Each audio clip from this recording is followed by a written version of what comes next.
할렐루야. 하나님의 크신 은혜와 평강이 모든 성도들에게 함께 하시기를 축원합니다. 3월 9일 주일입니다. 오늘도 하나님께서 하나님의 놀라운 은혜와 평화와 기쁨 우리 모든 성도들에게 주시기를 간절히 축원합니다. 오늘은 누가복음 9장 51절에서 62절의 말씀으로 나를 따르려거든 이라는 제목으로 함께 은혜의 말씀을 나누고자 합니다.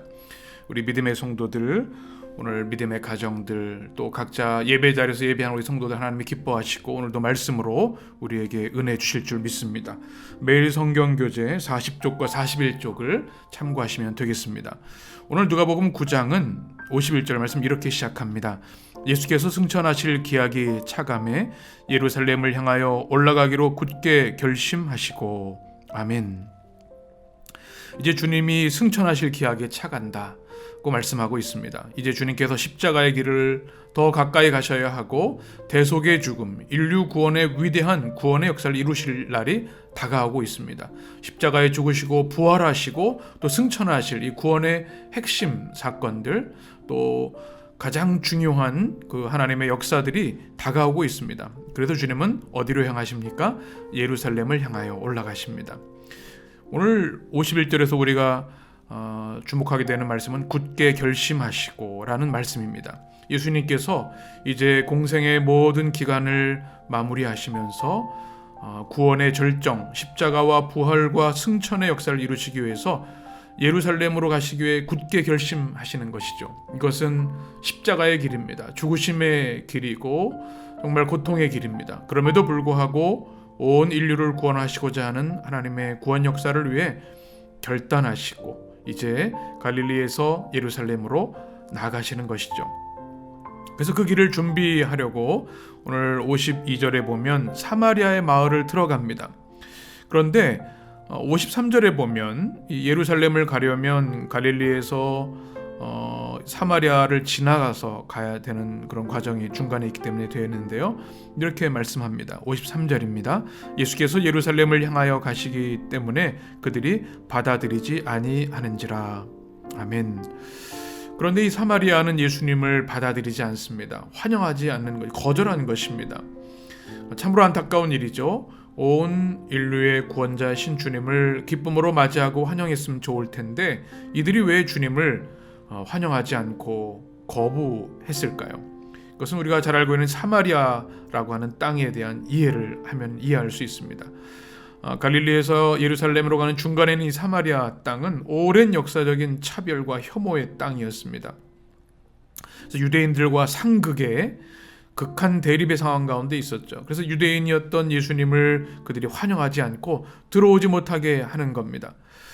안타까운 일인데 그래서 제자들이 이렇게 반응합니다. 54절 제자 야고보와 요한이 이를 보고 이르되 주여 우리가 불을 명하여 하늘로부터 내려 저들을 멸하라 하기를 원하시나이까. 그들이 화가 난 거죠. 아니 감히 우리 주님이 가시는데 길을 막아?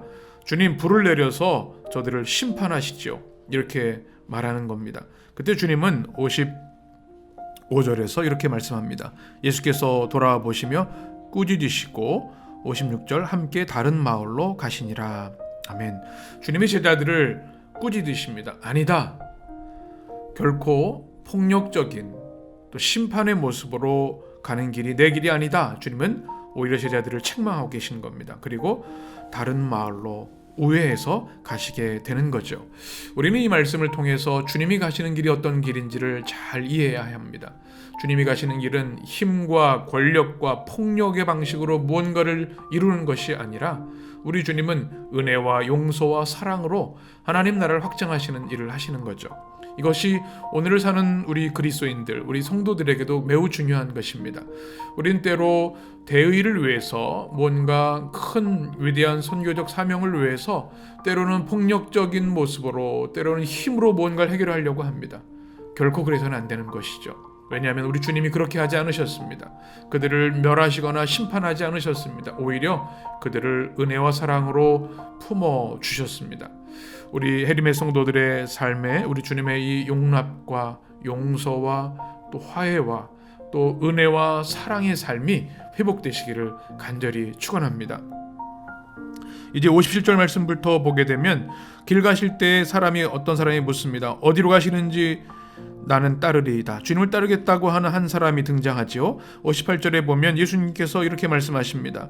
여우도 굴이 있고 공중의 새도 집이 있을 때 인자는 머리 둘 곳이 없도다 하시고, 주님을 따르는 길이 무엇인지를 말씀해 주십니다. 주님을 따르는 길은 안락하고 풍요로운 길이 아니라 희생과 헌신의 길, 때로는 고난과 고통을 감내해야 되는 그런 일이라고 하는 것을 말씀해 주고 계십니다. 또 한 사람이 59절에 보면 나를 따르라 하시는 말씀에 이렇게 말씀합니다. 나로 먼저 가서 내 아버지를 장사하게 허락하옵소서. 아버지 장례를 마치고 오겠습니다라는 이야기이죠. 60절에 보면 주님께서 이르시되 죽은 자들로 자기의 죽은 자들을 장사하게 하고 너는 가서 하나님의 나라를 전파하시고. 아멘. 부모의 장례를 감당하는 것만큼 중요하고 시급한 일이 어디 있겠습니까? 그런데 주님께서는 죽은 자들로 죽은 자를 장사하게 하고 너는 가서 하나님의 나라를 전파하라 말씀하십니다. 이것은 부모를 멸시하고 불효라고 하는 말씀이 아닙니다. 이 세상의 그 어떤 일보다 하나님 나라를 전파하는 것이 가장 시급하고 중요한 일이라는 사실을 말씀하시는 것이죠. 또 한 사람이 등장합니다. 61절에 보면 주여 내가 주를 따르겠나이다 말하면서 먼저 가족들과 작별 인사하게 하옵소서. 그때 주님은 62절에 이렇게 말씀하십니다. 예수께서 이르시되 손에 쟁기를 잡고 뒤를 돌아보는 자는 하나님 나라에 합당하지 아니하니라 하시니라. 아멘. 모든 것을 버리고 주님을 따르기 위해서 한 사람은 주님의 제자가 되고 싶습니다. 그렇지만 마지막으로 가족들과 작별할 시간을 갖고 오겠습니다. 이렇게 말한 거죠. 너무나 당연한 것처럼 들립니다. 인지상정이죠. 가족들과 잘 말을 하고 양해를 구해야 되겠죠. 그런데 주님께서는 이렇게 말씀하십니다. 손에 쟁기를 잡고 뒤를 돌아보는 자는 하나님 나라에 합당하지 아니하니라.